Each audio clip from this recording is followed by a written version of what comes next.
اردو زبان ہماری مادری زبان ہے. جیسے ہم اپنی ماں سے محبت کرتے ہیں، ہمارا فرض یہ بنتا ہے کہ اس مادری زبان سے بھی ہم ویسی ہی محبت کریں.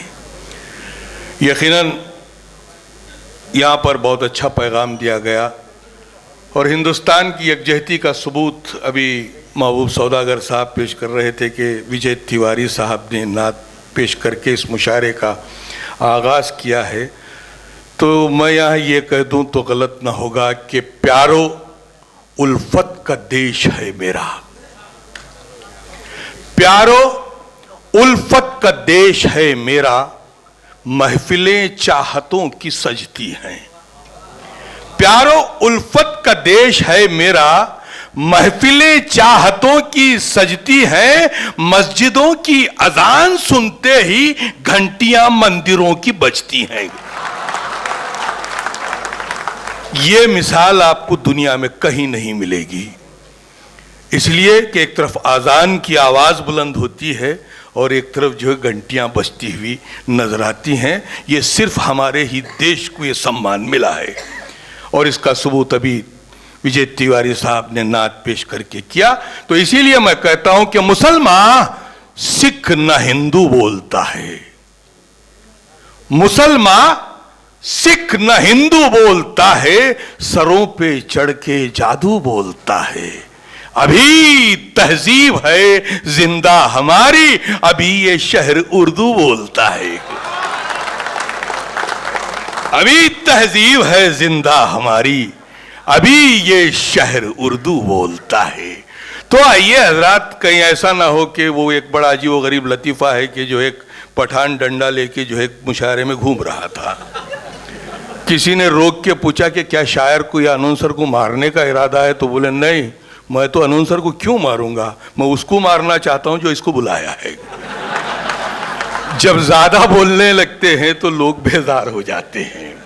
یہ انسان کا فطری تقاضا ہے. ایک صاحب کو تقریر کرنے کی بہت بڑی عادت تھی، لمبی لمبی تقریر کرتے تھے.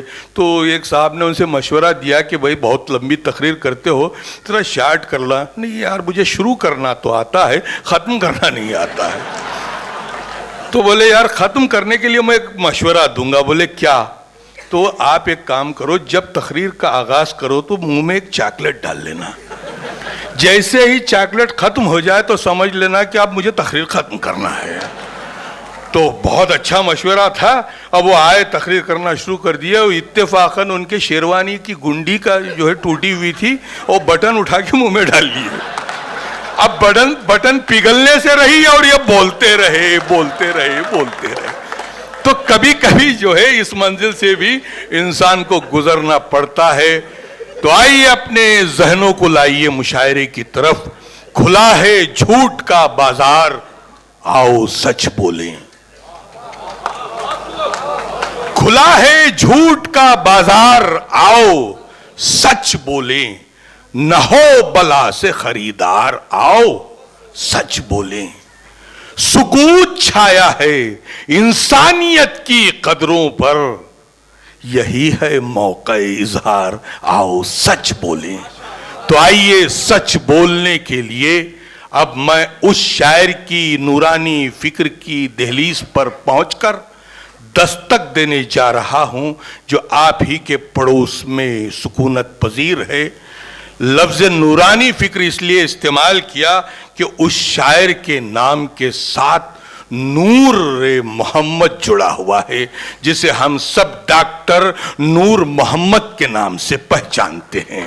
میں جناب ڈاکٹر نور محمد صاحب الکلی سے گزارش کروں گا کہ وہ آئے اور اپنے خوبصورت سے نورانی اشعار پیش کر کے اس خوبصورت مشاعرے کا آغاز فرمائے. آپ تمام حضرات پرزور انداز میں جناب نور محمد صاحب کا استقبال فرمائیں.